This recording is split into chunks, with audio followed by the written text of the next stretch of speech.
এ যেন শেষ হয়েও হইল না শেষ। এসআইআর শুনানি আজ শেষ হলো, কিন্তু এসআইআর নিয়ে সংঘাত শেষ হলো না। একদিকে কমিশনের ডেডলাইন আর অন্যদিকে সিইও দফতরের রাজ্যকে চিঠি। এর মধ্যেই আবার এক সিসি ফুটেজ সামনে এসেছে, যে সিসি ফুটেজকে সামনে রেখে তৃণমূলের বিরুদ্ধে তোলাবাজির অভিযোগের সুর চড়িয়েছে বিজেপি। এই আলোচনায় সেটাও আপনাদের দেখাবো। স্টুডিওয়ে আমাদের সঙ্গে অতিথিরা রয়েছেন, প্রত্যেকের কাছে আসবো, কিন্তু শুরুতে আপনাদের দেখাতে চাইবো যে গতকাল প্রায় 1 ঘন্টার বৈঠক হলো। মুখ্য নির্বাচন কমিশনার একেবারে ডেডলাইন বেঁধে দিলেন রাজ্যের মুখ্য সচিবকে বারুইপুর পূর্ব এবং ময়নার দুজন ইআরও এবং এইআরওর বিরুদ্ধে ব্যবস্থা নেওয়ার জন্য। কিন্তু প্রশ্ন হচ্ছে ব্যবস্থাটা হবে কবে? দেখুন,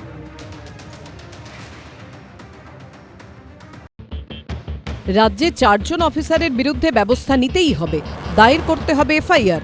শুক্রবার ভিডিও কনফারেন্সে রাজ্যের 6 জন জেলা নির্বাচনী আধিকারিক অর্থাৎ জেলা শাসককে হুঁশিয়ারি দেওয়ার দিনই রাজ্যের মুখ্য সচিব নন্দিনী চক্রবর্তীকে স্পষ্ট বার্তা দেন মুখ্য নির্বাচন কমিশনার জ্ঞানেশ কুমার। সূত্রের দাবি, ওই 4 অফিসারের বিরুদ্ধে ব্যবস্থা নেওয়ার জন্য 17 ফেব্রুয়ারি ডেডলাইনও বেঁধে দিয়েছে নির্বাচন কমিশন, অর্থাৎ 4 দিনের মধ্যে নিতে হবে ব্যবস্থা। তৃণমূলের দালালেরা তৃণমূলের দালালি করেছে, নিজেদের ক্যারিয়ার নষ্ট হবে আগামী দিনে। দালালি করতে করতে সময় কাল সব ভুলে যাচ্ছে, তো কি করা যাবে? দিদি একটা পুরস্কার চালু করুন, দালাল স্ত্রী। সরকারে কে কত বড় দালালি করতে পারে তার একটা প্রতিযোগিতা হোক। এসআইআর নিয়ে শুরু থেকেই নির্বাচন কমিশনের সঙ্গে রাজ্য সরকারের সংঘাত চলে আসছে। বিতর্কের সূত্রপাত গত বছরের অগস্ট মাসে। ভোটার তালিকায় গড়মিলের অভিযোগে দক্ষিণ 24 পরগনার বারুইপুর ও ময়নার 2 জন করে ইআরও ও এইআরও এবং একজন ডেটা এন্ট্রি অপারেটর সহ মোট 5 জনকে সাসপেন্ড করে তাদের বিরুদ্ধে এফআইআর দায়েরের নির্দেশ দিয়েছিল নির্বাচন কমিশন। কিন্তু সাসপেনশন হলেও আজ পর্যন্ত এফআইআর দায়ের হয়নি। আর এখান থেকেই শুরু দুপক্ষের সংঘাত। 2025-এর 13ই অগস্ট নির্বাচন কমিশনের তলবে দিল্লি যেতে হয় তৎকালীন মুখ্য সচিব মনোজ পান্তকে। অথচ তারপরও 4 অফিসারের বিরুদ্ধে এফআইআর দায়ের করেনি রাজ্য সরকার। এই প্রেক্ষাপটে গত 4 ফেব্রুয়ারি 4 অফিসারের বিরুদ্ধে এফআইআর দায়ের।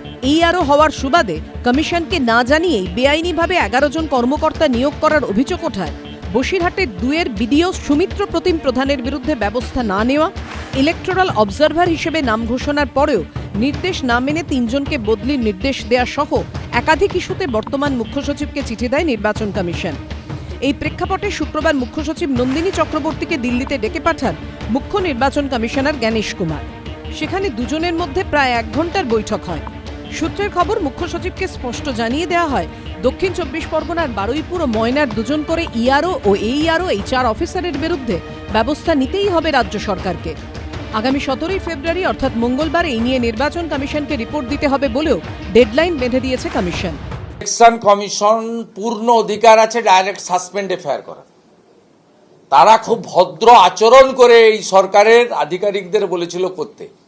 এরা 4 জনের বিরুদ্ধে এফআইআর করেনি। বসিরহাট 2-এর বিডিওকে সাসপেন্ড করতে বলেছিল, সেটাও করেনি।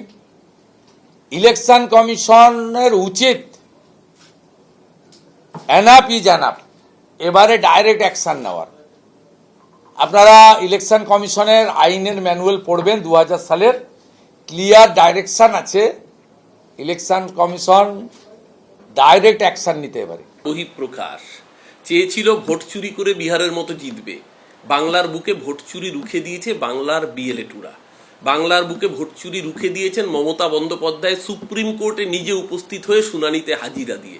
মাইক্রো অবজারভারদের মাধ্যমে যখন ভোট চুরি করার পুরো চিত্রনাট্য তৈরি করে ফেলেছিল, মাইক্রো অবজারভারের হাতে ক্ষমতা দিয়ে দিয়েছিল ডিলিশনে, সেই জায়গা সুপ্রিম কোর্টের নির্দেশে বন্ধ হয়ে গেছে। প্রকাশ্যে দিনে ডাকাতি বন্ধ হয়ে গেছে। তার জন্য হতাশায় এই বহিঃপ্রকাশ বুঝে গিয়েছে যে বাংলা এবারও ওদের খালি হাতে ফেরাবে। নির্বাচন কমিশনের নির্দেশ মতো 4 জন অফিসারের বিরুদ্ধে ব্যবস্থা নেবে রাজ্য সরকার। সব নজর এখন সেদিকেই। রুমা পাল, রাজীব চৌধুরী ও অনির্বাণ বিশ্বাসের রিপোর্ট, এবিপি আনন্দ। দেখুন, আরজিকর আন্দোলনের সময় একটা গান ভীষণ জনপ্রিয় হয়েছিল, যার 2টো শব্দ ছিল আর কবে। অগাস্ট মাস থেকে শুরু করে আজকে ফেব্রুয়ারি মাস, মাঝে 7টা মাস পেরিয়ে গিয়েছে, কিন্তু তারপরেও পরিস্থিতি এতটুকু এগোয়নি। মাঝে মাত্র 5টা জিনিস হয়েছে: চিঠি, পাল্টা চিঠি, ওয়ার্নিং, ডেডলাইন আর তলব। প্রশ্নটা হচ্ছে, কেয়াদি না রাজ্য সরকার ব্যবস্থা নিয়েছে, না কমিশন কোনো কড়া পদক্ষেপ এখনো পর্যন্ত করতে পেরেছে। আজকে এসআইআর শুনানি শেষ হয়ে গেল, 2 সপ্তাহ পর আজকের দিনে ভোটার তালিকা বেরিয়ে যাবে। আর কবে হবে ব্যবস্থা? দেখুন, যে চুরি করে বা যারা চুরি করে তাদের দোষ নেই, আর তাই সেই চোরগুলোকে ধরতে পারছে না বলে তাদের বিরুদ্ধে সব রেড়ে করে তেড়ে আসছে। নির্বাচন কমিশন কি ব্যবস্থা নেবে আমি জানি না, ইতিমধ্যে আমরা জানি যে 17ই ফেব্রুয়ারি পর্যন্ত ডেডলাইন, বিকেল 5টা পর্যন্ত দিয়েছে। তারপর তো আমি অনুরোধ করব, ভদ্রতা যারা যে ভাষা বোঝে তাদের সেই ভাষাতেই বোঝাতে হবে। নন্দিনী চক্রবর্তী হন বা সদ্য রিটায়ার্ড মনোজ পান, গ্রেপ্তার করতে হলে গ্রেপ্তার করুন এদের, কারণ এদের পৃষ্ঠপোষকতায় এবং এদের কারণেই তো এই ইয়ারের বিরুদ্ধে ব্যবস্থা নেওয়া যাচ্ছে না। আচ্ছা, আপনি বলছেন এত কথা বলছেন ইয়ারও ব্যবস্থা নেওয়া যাচ্ছে না এবং এইটা একটা দৃষ্টান্ত তৈরি হচ্ছে কেয়াদি। এরপরে আমার প্রশ্ন, যে ব্যবস্থা নেওয়া যাচ্ছে না নাকি কোনো অদৃশ্য কারণে ব্যবস্থা নিচ্ছে না, এইটা তো হচ্ছে মূল প্রশ্ন। কি অদৃশ্য কারণ আমার জানা নেই, আমি খালি এটুকু জানি যে চোরদের, যে দেখুন বন্যেরা বনে সুন্দর আর তৃণমূল সুন্দর হচ্ছে জেলে, এই হচ্ছে এটুকু জানি। ভোট চুরি নিয়ে না, কিন্তু ব্যবস্থাটা তো নেবে নির্বাচন কমিশন। এইটা গোটাটা এসআইআরটা এক্সিকিউট করছে নির্বাচন কমিশন। কোথাও কোনো অভিযোগ থাকলে তাদের বিরুদ্ধে ব্যবস্থা নেবে কমিশন। রাজ্য সরকার যদি বলে আমি কিচ্ছু করব না, কমিশন হাত গুটিয়ে বসে থাকবে? সেটা কি করেছে? রাজ্য সরকারের এত অসহযোগিতা থাকা সত্ত্বেও এসআইআর তো হলো, এতগুলো 7 মণ তেল পুড়িয়েও তো সেই তো এসআইআর হলো। পাটনায়, বিহারে এসআইআর হচ্ছে, মহুয়া মৈত্রকে দিয়ে কেস করিয়েছিল এসআইআর বন্ধ যাতে হয়ে যায়। পশ্চিমবঙ্গে হলো, কেস করলো, আমরা দেখলাম সেই গোয়াজ ইউ লাইকের কত সাজগোজ, কিন্তু তাতেও কি হলো, এসআইআর হলো।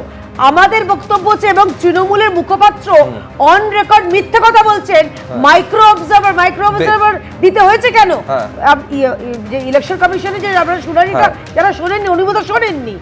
উল্টো দিক থেকে এই প্রশ্নটা কৃষণ মিত্রের কাছে আসবে। অধিকারী ছিল না, তো ডিলিশন করবে কি করে? আমি কৃষণ মিত্রের কাছে আসবো। তার মানে উল্টো দিক থেকে সচেতন ভাবে এই সংঘাতটাকে জিইয়ে রাখতে চাইছে রাজ্য সরকারও। তার কারণ আমি দর্শকদের মনে করাবো যে এর আগে কিন্তু রাজ্যের স্বরাষ্ট্র দপ্তর থেকে সিও দপ্তরকে চিঠি দেওয়া হয়েছিল এই বলে যে লঘু পাপে কেন গুরুদণ্ড হবে, বরঞ্চ যে এফআইআর এর নির্দেশ, সে নির্দেশ যেন প্রত্যাহার করা হয়। তার মানে সংঘাতকে জিইয়ে রাখতে চাইছে রাজ্য সরকারও। দেখো, আমি তো পরিষ্কার বলবো যে শুভেন্দুবাবু তো অনেকগুলো কথা বললেন, উনি যদি আইনের ব্যাপারে এতটাই কনফিডেন্ট হন তাহলে ইলেকশন কমিশন সেই কাজগুলো করছে কেন, যদি সেটা আইনের খাতায় থাকে? বাস্তবতা হলো, সত্যি বিষয়টা হলো যে এরকম কোনো আইন নেই এখনো অবধি। মডেল কোড অফ কন্ডাক্ট বা নির্বাচনী আচরণবিধি এখনো লাগু হয়নি।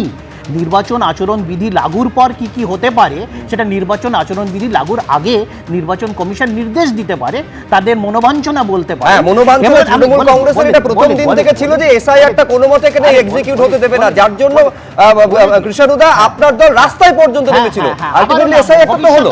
ভবিষ্যতেও নামবো যদি এসআইআর এর পেছনে যদি বৈধ ভোটারের নাম ডিলিট করে দেওয়া, তাদেরকে ভোটাধিকার থেকে বঞ্চিত করা যদি হয়। আচ্ছা, তুমি যদি মাইক্রো অবজারভার নিয়ে কথা হচ্ছিল, তো মাইক্রো অবজারভার কোন হতে হবে, group C, group B, group A, এইসব নিয়ে অনেক। আচ্ছা, নির্বাচন কমিশন বহির রাজ্য থেকে যে মাইক্রো অবজারভার নিয়েছিল তারা তো সরকারি কর্মচারী নয় ডাইরেক্ট, তারা তো পিএসইউ কর্মচারী, তারা তো ABCD কিছু ক্যাটাগরিতেই সরকারি কর্মচারী না। কিন্তু যখন রাজ্য সরকার দিচ্ছে তখন তাদের বি লাগবে, সি লাগবে, এ লাগবে, তাদের বিশাল। আচ্ছা, বিহারে এসআইআর এ তারা জীবিকা দিচ্ছে, মানে আশা কর্মী, এই আঙ্গনবাড়ি কর্মী, মহিলা কর্মীদের তারা ইলেকশনের কাজে ব্যবহার করলেন, বিজেপির প্রচারও করালেন। আর এখানে তাদের গ্রুপ বি লাগবে, গ্রুপ কমিশনের আইনজীবী সুপ্রিম কোর্টে দাঁড়িয়ে বলেছিল যে মাত্র 80 জন ক্লাস 2 অফিসার দেওয়া হয়েছিল।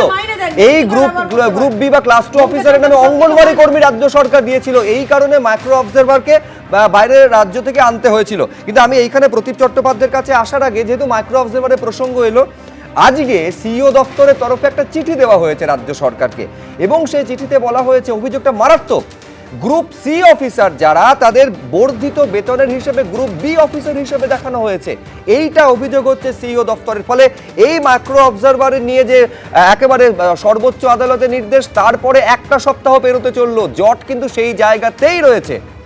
30% আধিকারিক এইরকম রয়েছে যাতে আপত্তি রয়েছে সিইও দপ্তরের। গ্রুপ সি কর্মীদের বর্ধিত বেতনের নিরিখে গ্রুপ বি হিসেবে দেখানো হয়েছে, এটা সিইও দপ্তরের তরফে যে চিঠি পাঠানো হয়েছে রাজ্য সরকারের কাছে সেখানে উল্লেখ রয়েছে। এই আরো হিসেবে কাজ করছেন রাজ্যের পাঠানো এই তালিকা এরকম 440 জন রয়েছেন। এখন প্রশ্ন হচ্ছে এটা কি করে সম্ভব, এইটা সিইও দপ্তর রাজ্যের ব্যাখ্যা তলব করেছে এই নিয়ে।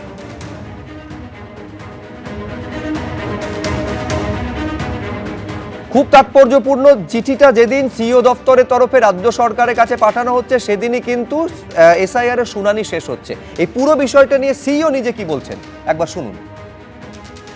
আজকে হিয়ারিং শেষ হয়েছে, এখন মেন কাজ আছে আমাদের, এত এক্সারসাইজ হলো, লাখ লাখ মানুষ ইনভলভ ছিল, বিএলএ ইনভলভ ছিলেন, পলিটিক্যাল পার্টিজ ইনভলভ ছিল, পাবলিক ইনভলভ ছিল, গভর্নমেন্ট সার্ভেন্ট ইনভলভ ছিল, মাইক্রো অবজারভার এক গাদা কাঠামো আমাদের ইনভলভ ছিল, block office, SDO office, DM office, secretariat থেকে লোক, আমাদের সিও অফিস, ইসিআই।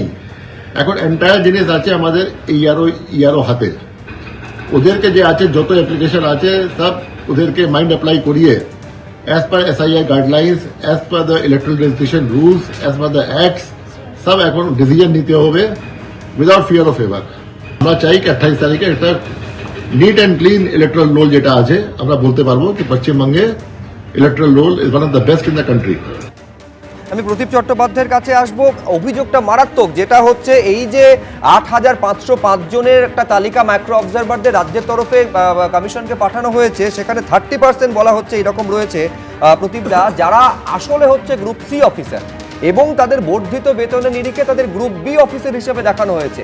এইখানে বিরোধীদের অভিযোগ, এখানেও সর্বোচ্চ আদালতের নির্দেশ, তার মধ্যেও কিন্তু ওই যে ভুতুরে ভোটারের কথা বারে বারে এসআইআর এর বিষয়ে উঠে আসছিল, এখানেও তার মানে ভুতুরে গ্রুপ বি অফিসারদের রাজ্য সরকার কমিশনের কাছে পাঠাচ্ছে বলে বিরোধীরা অভিযোগ করছে। দেখুন, গ্রুপ ডি যে আসেনি এটাই হচ্ছে গিয়ে আমাদের একটা ভালো ব্যাপার, কারণ এক সপ্তাহের মধ্যে এই নামগুলো তড়িঘড়ি করে পাঠানো হয়েছে, ফলে সেখানে এই যে গ্রুপ সির মধ্যে গ্রুপ বি এর মধ্যে গ্রুপ সি ঢুকে গেছে বর্ধিত বেতন দিয়ে। এই ধরনের যে ভুল, এই ভুলগুলো কেন হচ্ছে? ভুলগুলো হচ্ছে যে রাজ্য সরকার দায়িত্ব সহকারে কি কাজটা করছে। দেখুন, আমার একটাই কথা, ইলেকশন কমিশনের দপ্তর নয়াদিল্লিতে। পশ্চিমবঙ্গে আমরা দেখতে পাই তৃণমূল কংগ্রেসের সরকারকে, তৃণমূল কংগ্রেসের সরকারেরও একটা দায়িত্ব আছে যে, এবং তারাও বলে যে তারা চাইছে হচ্ছে গিয়ে পরিষ্কার একটা কারেক্ট ভোটার রোল। তাহলে সেইখানে তাদের যেটুকু দায়িত্ব সেইটুকু দায়িত্ব তারা পালন করবে না কেন ঠিক করে, এটা একটা বড় কোশ্চেন। কারণ ইলেকশন কমিশনকে তো আমরা প্রত্যেকে বলছি যে হ্যাঁ ঠিক, হিয়ারিংয়ের সময় অনেক মানুষের অনেক হয়রানি হয়েছে, তারা বিভিন্ন নির্দেশিকা বদলেছে, কিন্তু সাধারণ মানুষের পাশে দাঁড়াতে গিয়ে 2জন বা 4জন অফিসারের পাশে এত বিশেষ করে তৃণমূল কংগ্রেসের দাঁড়ানোর কি আছে? যাদের বিরুদ্ধে এফআইআর করতে বলেছে তারা নিশ্চয়ই তাদের কাজে গাফিলতি হয়েছে বলেই তো এফআইআর করতে বলেছে। তাহলে কাজে গাফিলতি যারা করছে, অফিসার, সাধারণ মানুষ নয়, মামাটি মানুষ নয়, অফিসার, তারা তাদের কাজে যদি গাফিলতি হয় তাদের বিরুদ্ধে পদক্ষেপ নিতে রাজ্য সরকারের কি অসুবিধা? আজকে এই যে গ্রুপ সির মধ্যে দিয়ে যে জল ঢোকানো, এই জল ঢোকানোটা হলেও তো রাজ্য সরকারেরই কালিমালি। বেশ, আমি এখানে সৈকতগিরির কাছে আসবো। আমি বলছি একেবারে বামেদের থেকে শুরু করে বিজেপির থেকে শুরু করে, আমি কিছুক্ষণ আগে শুভেন্দু অধিকারীকে বলতে শুনছিলাম যে কমিশনকে শুধু আর ওই অ্যাডভাইজারি এই রোলে থাকলে হবে না, ডাইরেক্ট অ্যাকশনে নামতে হবে। মানে কমিশনের ভূমিকা নিয়ে সব দলেরই প্রশ্ন রয়েছে, কিন্তু কমিশনের যিনি এখানে প্রধান মুখপাত্র অর্থাৎ সিইও, তিনি কিন্তু বলছেন এই রাজ্যে সেরা এসআইআর হয়েছে। নির্বাচন কমিশন বিজেপির মনের মতন কাজ করছে। এই রাজ্যের বিজেপির নেতারা মনের আনন্দে খুশি নাও হতে পারেন, মোদি আর অমিত শাহ জুটি একদম খুশি হয়েছেন। এটাই তো চেয়েছিলেন 5 বছরে ব্যর্থ তৃণমূলের চুরি দুর্নীতি লুট থেকে নজর ঘোরাতে এসআইআর এর নামে এই যাত্রাপালা চিত্রনাট্য করতে। আজকের দিনে নোটবন্দি, যেমন নোটবন্দি করুন, লাইনে দাঁড়ান, আমরা কালো টাকা উদ্ধার করব, এসআইআর করুন, এসআইআর এর নাগরিকত্ব প্রমাণ করুন, ভোটাধিকার প্রমাণ করুন, আর তার মাঝখানে দাঁড়িয়ে আমরা এখান থেকে বাংলাদেশি রোহিঙ্গা খুঁজে বের করব। কটা বাংলাদেশি রোহিঙ্গা খুঁজে পাওয়া গেল? এই রাজ্যে তৃণমূলের মাতব্বররা, গুন্ডারা, ডিএম, এসপিরা তারা তৃণমূলের ক্যাডারের মতন আচরণ করলো, নির্বাচন কমিশনকে দেখিয়ে দিল যে বাংলার মাটিতে নির্বাচন কমিশন চলে না। সংবিধানের আইন, সেই আইন অনুযায়ী নির্বাচন কমিশনের হাতে ক্ষমতা রয়েছে, তারা কেন কোর্টে যায়নি? ডিএম তো ছেড়ে দিন, তৃণমূলের ফারাক্কার নেতা প্রকাশ্যে ভিডিও অফিস ভাঙচুর করেছে, গ্রেফতারি হয়েছে। শেষ পর্যায়ে এসে দিদি হঠাৎ আমাদের মুস্তারিবানুর করা মামলায় ক্ষীরক্ষেতে অভিনয় করতে চলে বিজেপি নির্বাচন কমিশনে শেষ মুহূর্তে বলছে রাজ্যের বিরুদ্ধে ব্যবস্থা নেবে। এত কথা বলছেন, কেরালেও তো এসআইআর হচ্ছে, কেরালের কি অবস্থা বলুন না, সেখানেও কি তাহলে ওই কেরল সরকারের কথা মতো এসআইআর করছে নির্বাচন কমিশন? আসলে এগুলো কথা নয়। দেখুন, বরাবরই বামেরা তৃণমূলের সেফটি এই রাজ্যে কেন তৃণমূলের যারা ভিডিও অফিস ভাঙলো তাদের গ্রেফতার করা হলো না? কেন এই রাজ্যে তৃণমূলের চোরেরা জেলের বাইরে? কেন বিজেপি? আমার প্রশ্নতে কার সঙ্গে কার সেটিং আছে আমি জানি না, কিন্তু আলটিমেটলি এখানে এসআইআর এর পর একটা শুদ্ধ ভোটার তালিকা হবে কিনা দ্রুত কিষাণ মিত্র দেখো, আমি সময় এর আগেও বলেছিলাম, প্রথম কথা হচ্ছে যে তালিকা নিয়ে তোমরা ধোঁয়াশা বলছো, সুপ্রিম কোর্টে এই তালিকাটাই জমা আছে, নাম, ডেজিগনেশন, ফোন নাম্বার, সব ডিটেলস দিয়ে। কার কি ডেজিগনেশন আছে, কোনো BKC করা, CKA করা এরকম হয়নি, যা ডেজিগনেশন সেটাকে দেখানো হয়েছে। এক, দুই হচ্ছে আমি তো আবার বললাম যে এই যে ABCD এটা কাদের হয়, রাজ্য সরকারি কর্মচারীদের বা কেন্দ্র সরকারি কর্মচারীদের। তাহলে যাদেরকে মাইক্রো অবজারভার করে নির্বাচন কমিশন এনেছিলেন তারা তো LICর কর্মী, তারা তো AO নয়, BO নয়, CO নয়, DE নয়, তাদেরকে দিয়ে কিভাবে কাজ করাচ্ছিল?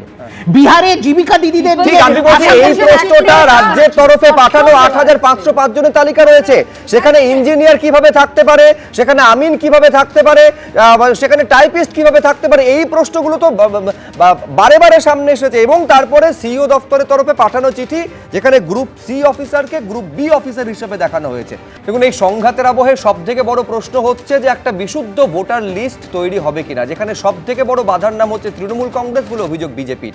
বিরতির পর আপনাদের সামনে আরেকটা ছবি দেখাবো, যেখানে ওই একইভাবে তৃণমূল কংগ্রেসের বিরুদ্ধে দাদাগিরির অভিযোগ তুলেছে বিজেপি। কি ঘটনা, বিরতি থেকে ফিরে এসে আরো বিস্তারিতভাবে আপনাদের সামনে তুলে ধরবো। এবিপি আনন্দ, এগিয়ে থাকে, এগিয়ে রাখে।